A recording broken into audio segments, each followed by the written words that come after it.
Hello friends, welcome to Harish kitchen. இது வரைக்கும் நம்ம சேனலை யாராவது சப்ஸ்கிரைப் பண்ணாமல் இருந்தீங்கன்னா சப்ஸ்கிரைப் பட்டனை ப்ரெஸ் பண்ணுங்கள். பக்கத்தில் இருக்க பெல் ஐக்கனையும் ப்ரெஸ் பண்ணிடுங்க. இது மூலமாக நான் போடுற அப்கமிங் வீடியோஸ் எல்லாமே உங்களுக்கு நோட்டிஃபிகேஷனில் வந்துக்கிட்டே இருக்கும். வாங்க நம்ம சேனலுக்குள்ளே போகலாம். தேவையான பொருட்கள்: சின்ன வெங்காயம், தக்காளி, கொஞ்சம் பெரிய வெங்காயம் நறுக்கியிருக்கேன். அதுக்கப்புறம் 4 முட்டை எடுத்து வச்சுருக்கேன். கல்லுப்பு, மிளகாய்த்தூள், தேங்காய், இஞ்சி, பூண்டு, பச்சை மிளகாய் 3த்தையும் பேஸ்ட் மாதிரி அரைச்சி வச்சுருக்கேன். கொஞ்சம் குறைன்னு அரைச்சி வச்சுருக்கேன்.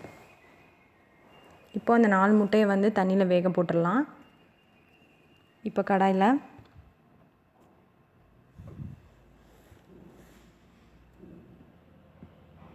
ஒரு 4 டேபிள் ஸ்பூன் வந்து ஆயில் விட்டுக்கலாம்.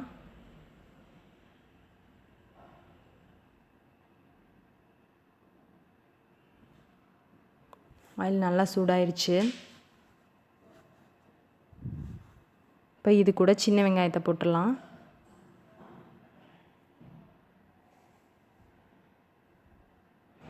சின்ன வெங்காயம் நல்லா வதங்கணும்.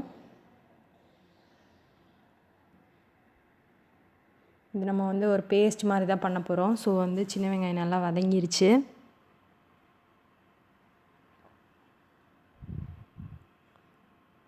இப்போது தக்காளியை இதோட ஆட் பண்ணிக்கலாம். எண்ணெய் பிரிஞ்சு வர வரைக்கும் நல்லா வதக்கணும்.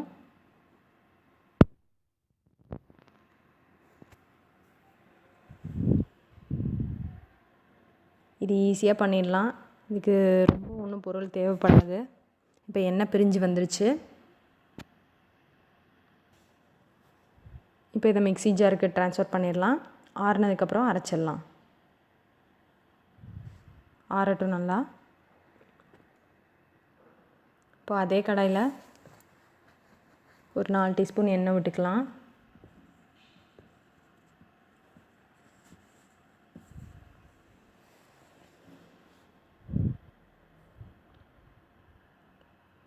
இப்போ பெரிய வெங்காயம் நறுக்கி வச்சுருக்கோம் இல்லையா, அதை இதோட ஆட் பண்ணிக்கலாம்.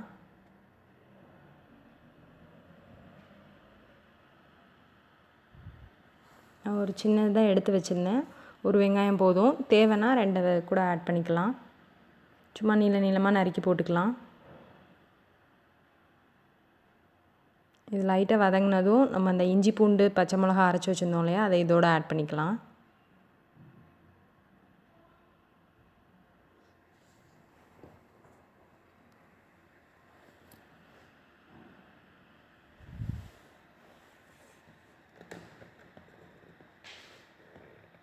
இப்போ நல்லா வதங்கிருச்சு. இப்போ அதோடு நம்ம வந்து மிக்சியில் அரைச்சி வச்சுருக்கோம் இல்லையா வெங்காயம், தக்காளி, அதை வந்து இதோட ஆட் பண்ணிக்கலாம்.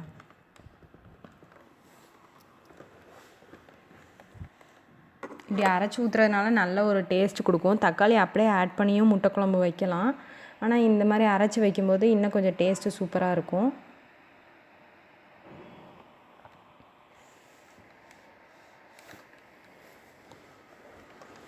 இப்போ நல்லா வதக்கிட்டுருக்கோம்.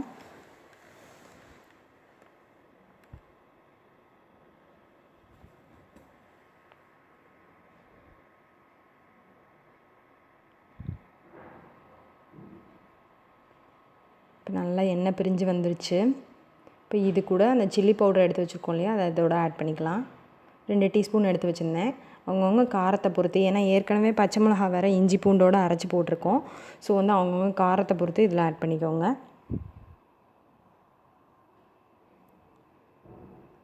இப்போ தண்ணி அதோட ஆட் பண்ணிக்கலாம்.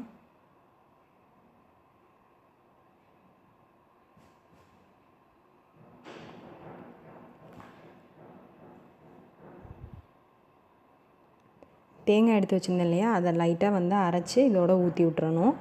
ரொம்ப மையாக அரைக்க வேணாம், ஓரளவுக்கு அரைச்சி இதோட ஆட் பண்ணிக்கலாம். இப்போது உப்பு ஆட் பண்ணிக்கலாம்.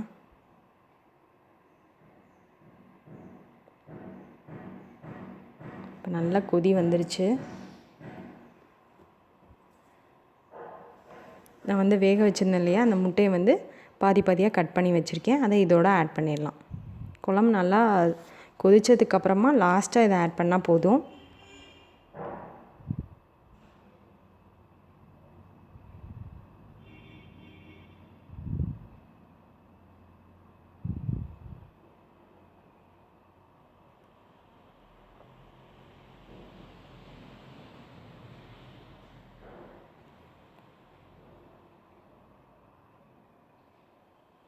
இப்போ இது கூட கொத்தமல்லி ஆட் பண்ணிக்கலாம்.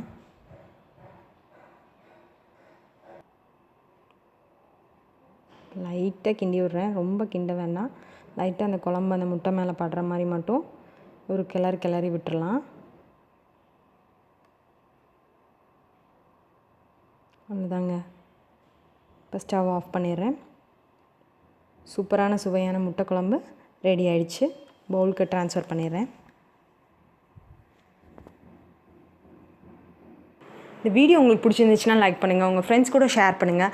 உங்களுக்கு ஏதாவது டவுட் இருந்துச்சுன்னா கமெண்ட் பண்ணுங்கள். Thank you friends.